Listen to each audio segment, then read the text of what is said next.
Good day, everyone. This is Pine Leaf Needles, and welcome to DDO Players News, where we take a look at the latest news in DDO and on the tabletop.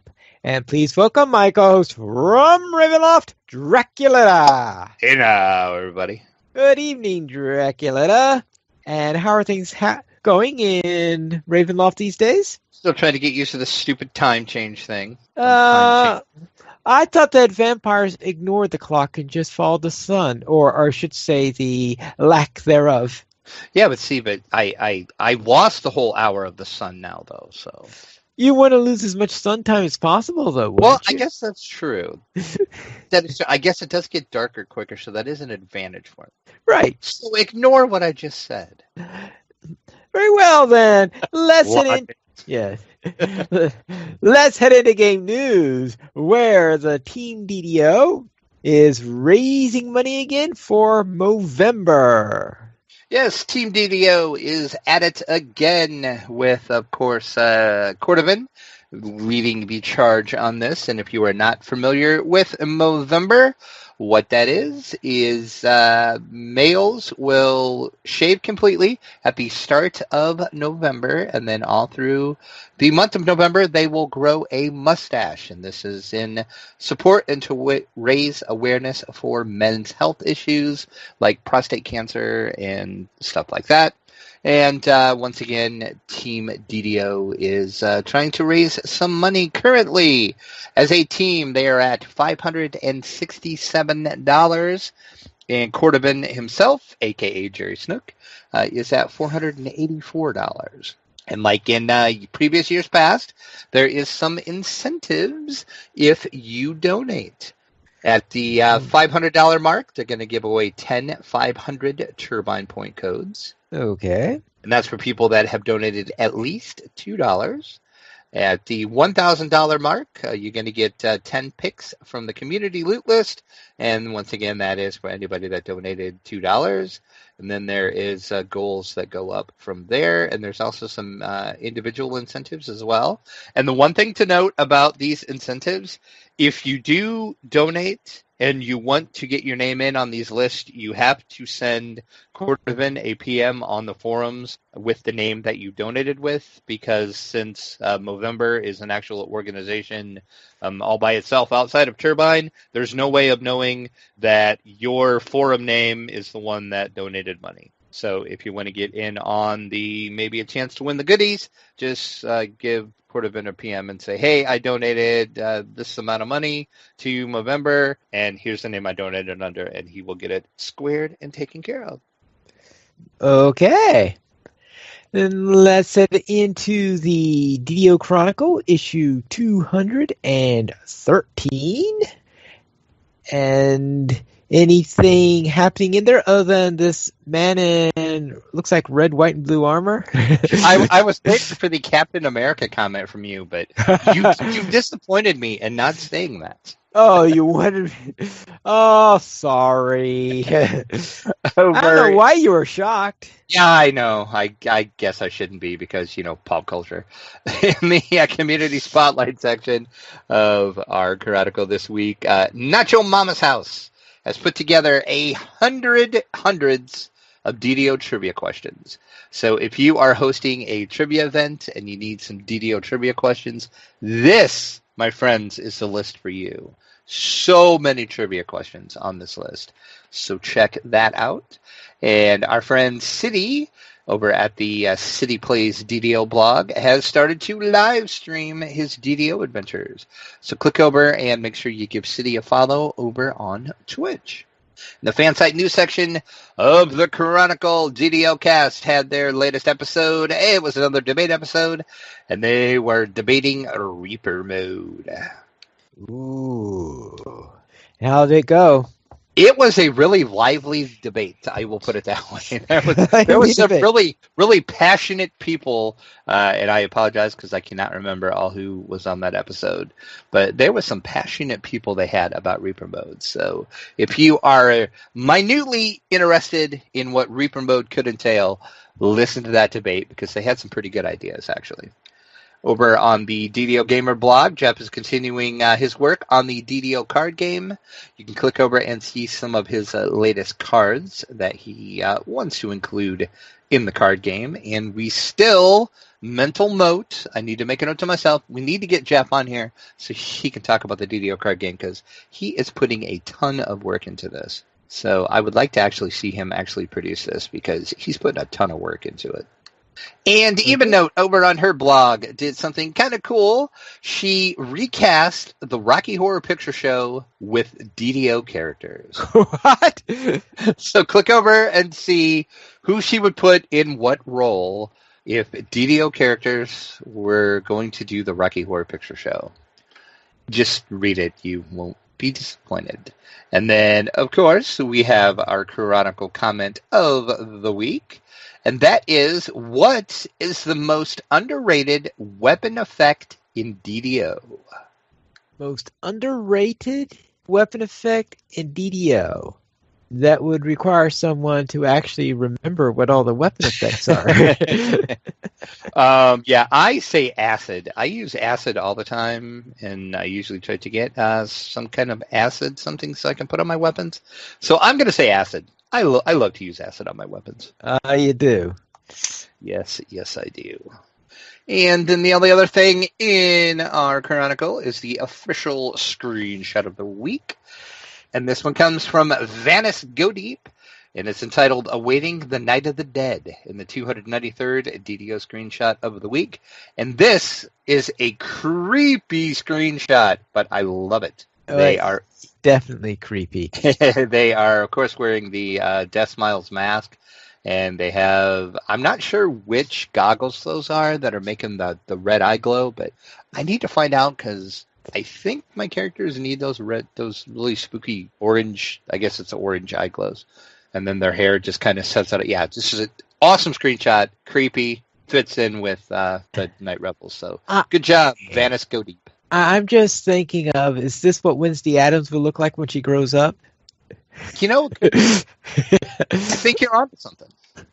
All right. Let's then head into our store sales for this week. Anything nice for sale? There is some good stuff this week at 20% off the shared bank storage, character bank upgrades, select storage bags, and the shared bank platinum vaults, all at 20% off. So a really good sale this week.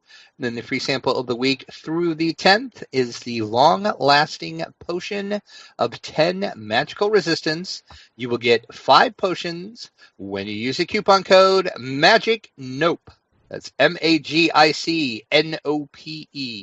And I must say, I know I've said this before, but I think that's the best coupon code ever. Magic Nope. Yep. Magic Nope. And that, of course, is 1 per account, so choose your server wisely. All right, then, let's see what's crawling in from the dungeon.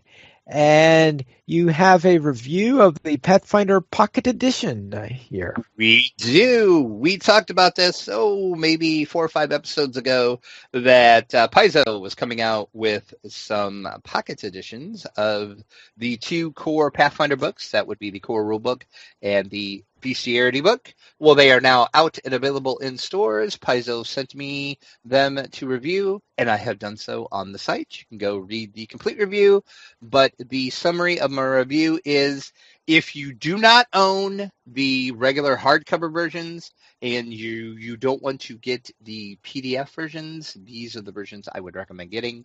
They are easy to carry around. They don't weigh a lot, so they're not going to weigh your backpack down if you're going to take them to the table and so forth. I did have a couple little nitpicks about them, as they are smaller, condensed versions of the book. The fonts are a little hard to read for me. I don't, and as I said in the review, I'm pretty much legally almost blind in my right eye, so that might play into it, why I had problems reading some of the type, because it's real small. But so your miles might vary on that. Well, when you're selling a smaller version of a rather large book, the fonts are going to decrease a little bit. And the only other thing that really annoyed me so much about these, and I never even realized I liked when books did this until these didn't do this, is you know how like your normal game books will usually lay flat when you have them open on a table? These Okay. will not do that. Yeah, that's my gripe with paperback books in general. And like I said, I never even realized I had that issue. I guess I never thought about that. I usually like to lay my books flat like that until I try to do that with these, and I'm like, okay, this is annoying. These ones lay flat. So just keep those two things in mind. But definitely, I would say if you don't already own the two Pathfinder core books, these are definitely the way to go because they are much, much cheaper than their hardback counterparts. All right, but it looks like that despite them condensing the size of it, you will be hard-pressed to fit one of these inside your pocket. Exactly. I tried to actually stick it in a pocket, and they would not fit. So, yeah, I don't know where they're pocket editions. They did fit in the pocket of my book bag, though. So maybe that's where they come up with the pocket, because I have one of the book bags that have a front pocket on it, and they both fit nicely in the front pocket of my book bag. So, well, I assume that they're using the word pocket in this case in the same way that you use the term pocket battleship. I mean, you wouldn't fit. True. All right, then let's see what's on the tabletop. And we will begin with Tyrants of the Underdark, Aberrations, and Undead expansion. Yes, who saw this coming? Pretty much nobody. But Gale Force 9 did announce that they are coming out with a expansion for Tyrants of the Underdark. You will require to have Tyrants of the Underdark base game because this is just a full expansion. What this is going to add is, of course, a nice selection of some new Underdark creatures. You might have some Mind Flayers, maybe some Beholders, and a nice big selection of Undead to battle. The expansion is planning to be released in December with an MSRP of $11.99 for both half decks. So pretty good deal for an expansion. And once again, as I said, you need to have Tyrants to take advantage of this because you just kind of shove the cards into the deck and you use these cards with the regular Tyrants cards. Then let's head into the beginning of Tabletop Season 4, where they light a few lanterns, I hear. Wah, wah, wah. Sorry. I guess I should say that until I go on my rant after this later. Yes, Lanterns, the first game up on Tabletop Season 4, which we have been waiting for forever. Becca Scott Kearns, Ivan Van Norman, and Zach Eubank join, of course, Mr. Will Wheaton, as they play Lanterns. And episode 2 will be out next week. And then, folks, What? rant coming in 3, 2, 1. As I grab my soapbox. If you're into Tabletop and you want to watch Tabletop, you're going to have to pay $5 a month to do it. What? We talked about this before. Yeah, Geek and Sundry. Well, actually, I guess I can't blame it on Geek and Sundry. It's Legendary who owns Geek and Sundry. Had the, awesome idea that's like, let's start our own streaming service. Yeah, let's put our most popular shows on there. Yeah, let's put them behind a paywall. No. What? So enjoy the first 2 episodes of Tabletop, folks, because you're not going to get them for free until January 30th of next year. They will be on YouTube for free, but not until January 30th. January 30th. But if you want to pay $5 a month to watch Tabletop, there you go. But is there anything else useful on that network that may inspire someone to actually want to pay that $5 a month?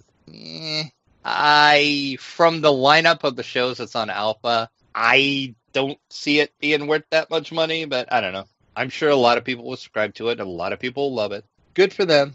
Right. And Gump's King in the chat saying, I can wait till January. Yeah, I'm with you. Yep, I have a feeling I'll be doing the same on that one. Yeah, so we'll see. A stupid decision by Legendary. Don't understand their thought process. And from what I understand and from the cryptic things that Will Wheaton has said, he's not real happy about it either, but he can't do anything about it. So enjoy episode 1 and 2 of Tabletop, and then we'll talk about it again in January when we can talk about all the episodes. Right. All right.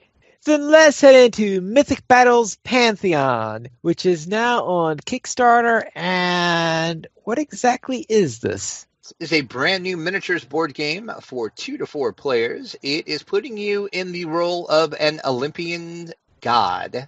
And you, just get to do all kind of godly things. You will play the gods in the Pantheon in the golden age of ancient Greece. And you've got to battle to become the new ruler of Olympus. And they have been developing Mythic Battles Pantheon for more than a year, and the result is an epic miniature board game experience, says the project manager of Mythic Games. I'm not going to even begin to pronounce his name because Strange looks like a French name, maybe, or maybe an Italian name. So yeah, not going to pronounce his name, but the dude says it's epic, so we'll believe him because he worked on it for a year.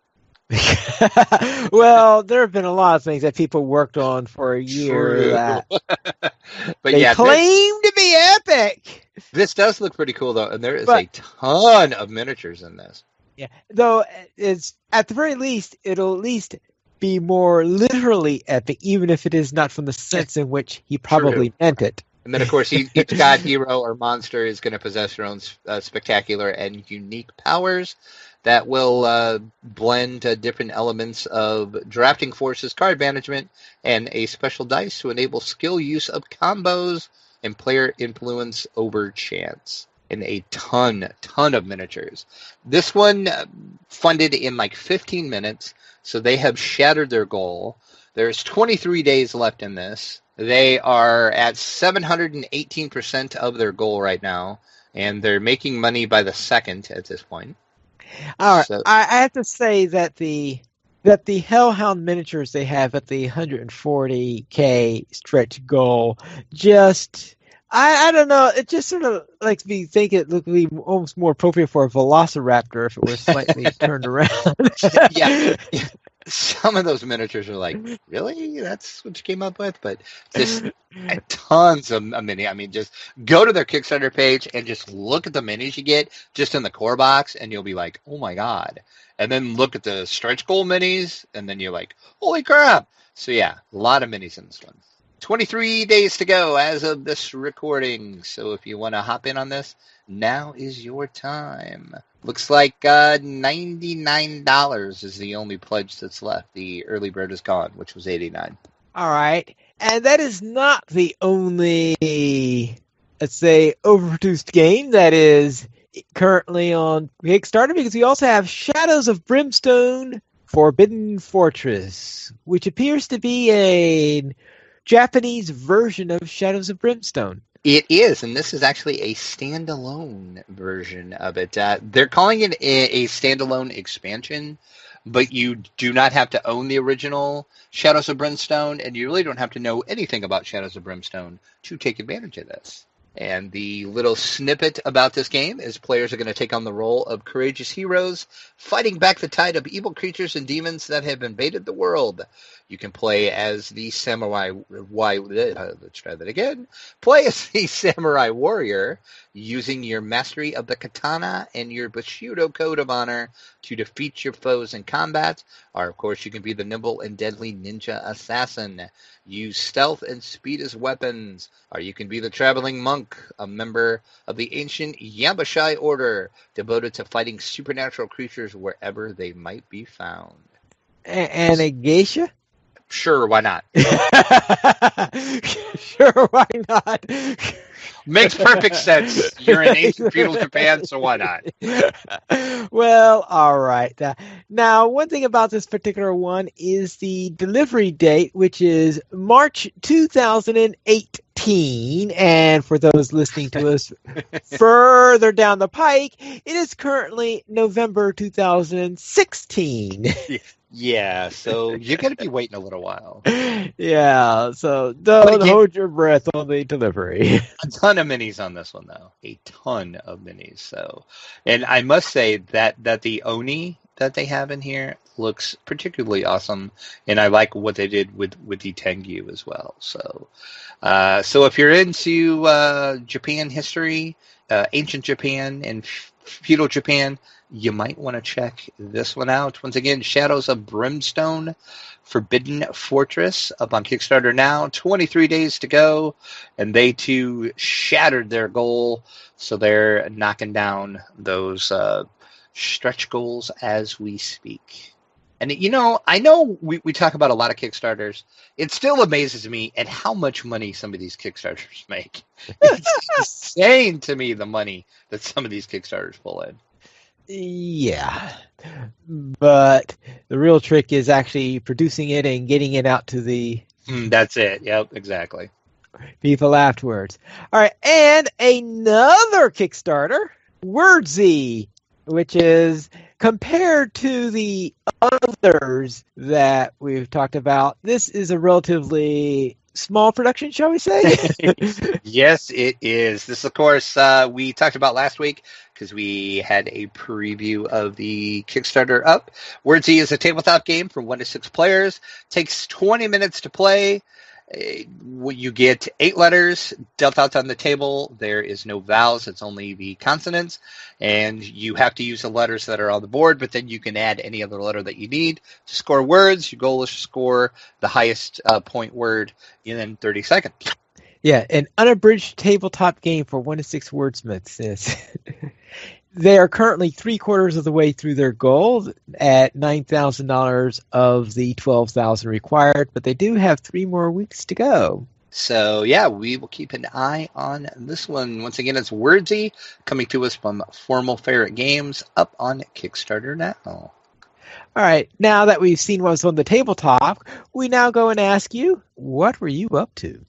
Well, my Shadowkai, of course, did Grim and Barrett. Still no quiver. Shock. Yeah, exactly. Nobody's shocked at this point. I think people will be shocked when I actually say, hey, I got a quiver. Yeah, like that'll never happen. And the only other thing I did game is my rogue, who is now level 14, was running with my friend, of course. That's the character that I play with my friend, who is a wizard. We hopped into the 12, and we did Mired and Kobolds. The reason why we did that is my friend had never fought a dragon in DDO yet. Yeah. So That I sounds surprised him. Yeah, I surprised him. I'm like, okay, I know what we're doing. So we hop in there. We're like killing these kobolds, and he's like, yeah, this is a pretty easy quest. And then we get to the end, and he's like, ooh, it's a dragon. Not a very big dragon, but it's a dragon. And then we kill that dragon, and then I'm like, wait for it. And he's like, holy crap, that's a big dragon. There you go. Mommy! Yeah. We actually managed to take Mommy down. We actually did that. So we actually got the bonus of the extra chest. But we did almost have a complete party wipe. It wasn't pretty, actually. And I did die, and I had to like come back in. But we managed to do it. But we were level... See, I was 13, and he was 14. And we did the quest on hard, so I want to say Mommy Dragon was like a CR 20, I think. Yikes. So yeah, it was, but there's something so satisfying, though, about being a rogue, though, and just standing behind and just like reaching up and stabbing the dragon through the heart. Or kidney, whichever. How you reach them is another matter. Well, you know, I jumped. Yeah, apparently so. I'm a drow, I'm tall. Then also on that character, we moved in to the Sands of the Nectarian because he had never been out there. So we started out with the Desert Caravan. Then we did Purge the Fallen Shrine, the Chamber of Karash, which is the astrologer, and the Chamber of Ramat, which is the physician. And Mummy Rot was had by all. Of course. And also on that character then, when we were out in the sands, we were just running around going to all the chests because I'm trying to get the longbow out of there for my other ranger.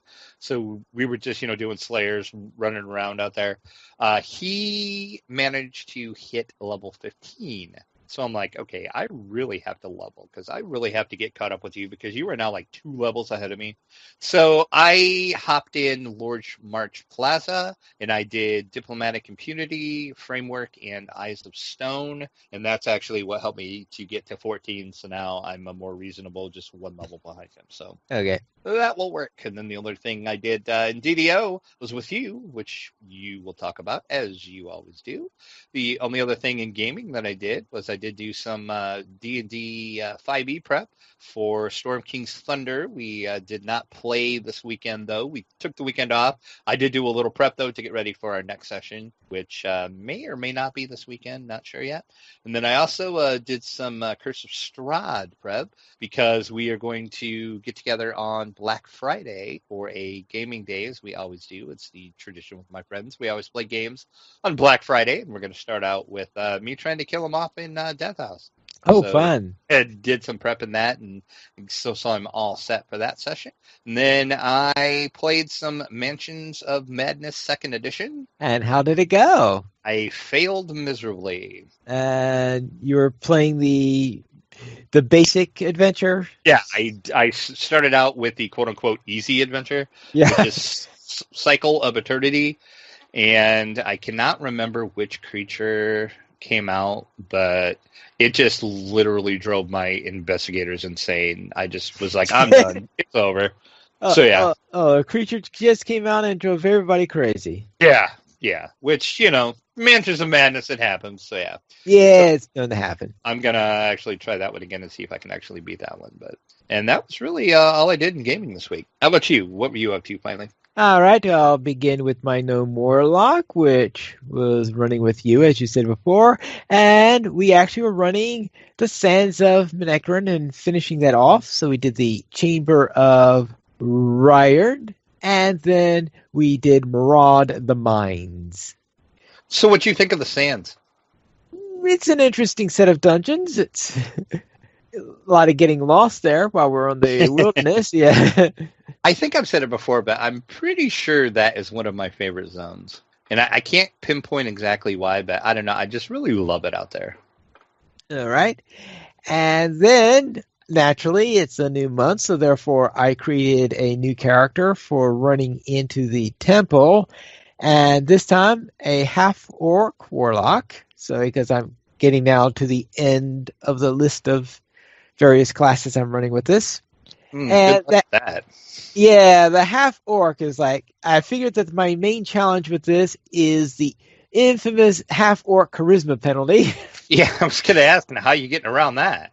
Well, I did manage to get it up to 18, which is not too bad. Oh, well, no, that's not horrible then. Yeah, I mean, I think usually I'm running around 20 but 18 is, I believe I had to spend I think the level 4 extra ability plus one of my enhancements I also spent to that to bump the charisma. So those two together managed to get me up to 18. But yeah, I had to go through every stop in order to get that 18. And I went through part 1 of it and I managed to finish it.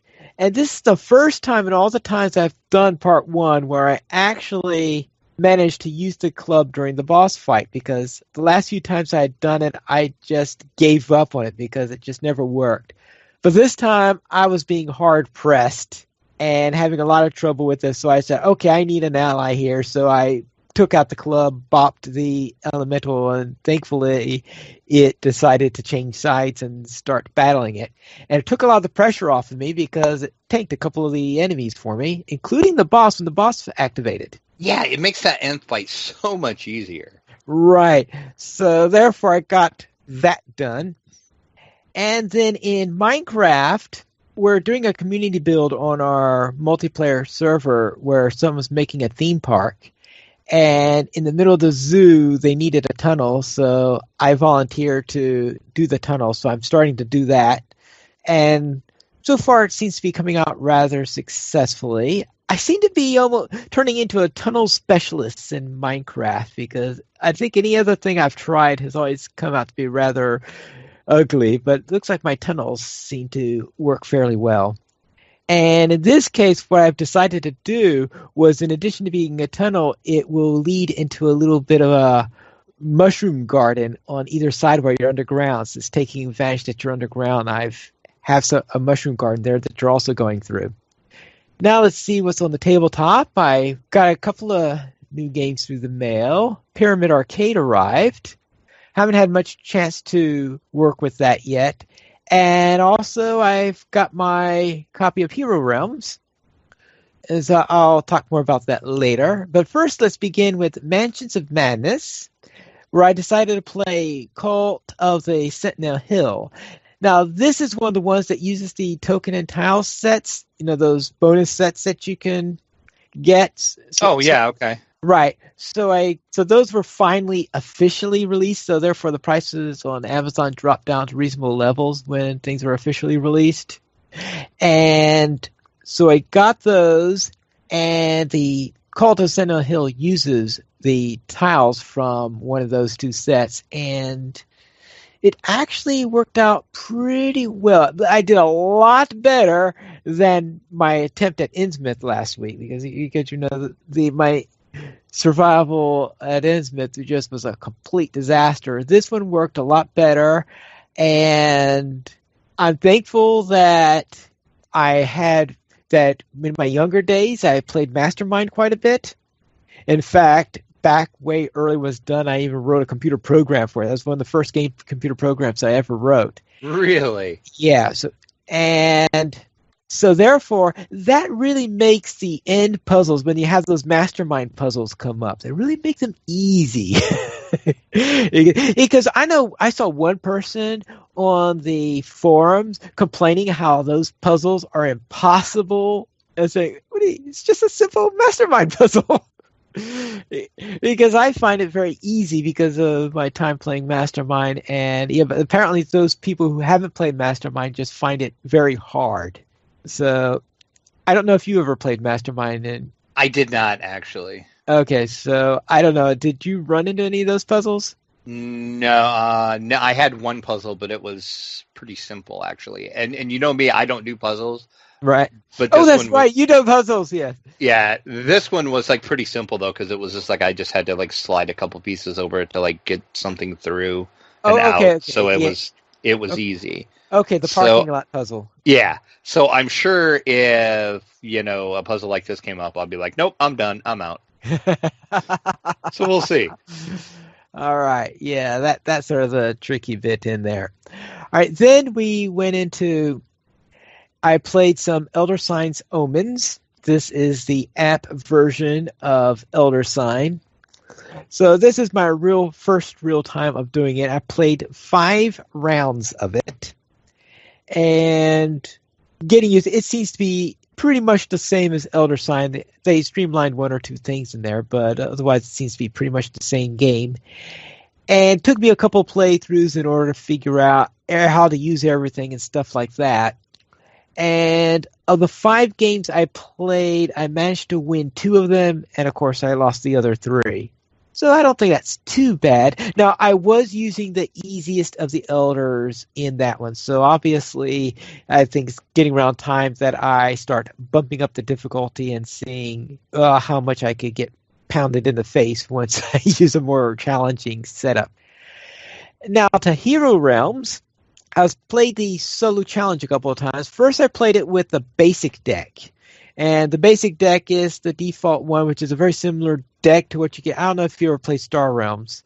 One time, but yes. Yeah, so you have this basic deck, which has basically a lot of money and a little bit of damage ability. So similar type of deck on Hero Realms. And I was just crushed into the ground. So I decided to play a second game. This time, I decided to use one of the class setups because it doesn't come with the 5 character classes, but those are little expansion boosters that you can get for Hero Realms, and part of the Kickstarter was, of course, to include that in the order for that. So I got that, I was playing the wizard, and I was able to actually survive that one. So therefore, I'm going to see what my best balance is on challenge level versus that, because if I want a harder game, you can play it with just the basic ones, and if you want to tweak a little bit in your favors and play with one of the classes. And of course, if you're playing against another player, unless one wanted to take a handicap against the other one, you'd probably have either both with basic hands or both with one of the classes. So that was Hero Realms. And I also played a game that recently got on Kickstarter called Cobras. I don't know if you've heard of this one. I have never heard of this game ever. All right. Well, this is a trick-taking game, and it's unusual in its player range because it's set for 1 to 5 players. So first of all, finding a trick-taking game that supports one player is rare enough. Say, how's that work? Pretty well, actually. They actually came up with a reasonable set of rules that actually works with the single player. What they do is they do have in the 1 and 2 player game, they do have resolve with a dummy. Okay. And which I guess is reasonable. It certainly won't be the first time someone used dummies with a trick-taking game. Bridge, yeah. Yeah, so therefore, right, and one of the rules that they did in handling it is that when one of the dummies plays a card, the card is played as if they followed suit. In other words, you pretty much ignore a dummy player's suit and assume that they're following suit, so that you don't have to worry about, that way you can still keep the suspense without having to worry about, well, how do I know whether or not they have one for the suit and all that fun stuff. So yeah, I found that challenge. I've played a few hands on that one, and I have yet to do well in a hand. I keep on getting, well, let's say I've gotten crushed so far in that. So I think the AI works reasonably well. So hopefully I'll do better on that in the end. We currently have 23 supporters on Patreon, and if you would like to help support DDO players, simply go to the donations page where you could support the Players Alliance on Patreon. There you'll find rewards, including a mention on the podcast of your choice, or even be a guest with us here on DDO Players News. And by supporting us on Patreon, you'll help to cover our web and podcasting hosting fees, and maybe upgrade our cameras so that we can bring better convention and tabletop play review coverage. And I have a feeling, though, that the money will be first going to our web and podcasting hosting costs. Yes, at this point it is. Yeah, because they just went up. Yes, they did. It's expensive to do a podcast, people. Oh, well. Then let's see what's in our email box. Nothing, it looks like. But if you would like to send us one, you can send it to podcast@ddoplayers.com. And you can also follow us on Twitter, the Players Alliance @PlayersAlly, DDO Players @DDO Players, Draculetta @Draculetta_72, and Pineleaf @Pineleaf Needles. The Players Alliance has 4 live shows every Monday at 8:30 p.m. U.S. Eastern Time. We have DDO Players News every Thursday at 9-ish p.m. U.S. Eastern Time. We have XP Quest every Saturday at 8:30 p.m. U.S. Eastern Time. We have Lotro Players News, and on the last Friday of each month at 8:30 p.m. U.S. Eastern Time, we have Lotro Academy After School. You can join us for our live shows at ddoplayers.com/live. And that is all for tonight, and this is Pineleaf Needles reminding you to quest responsibly.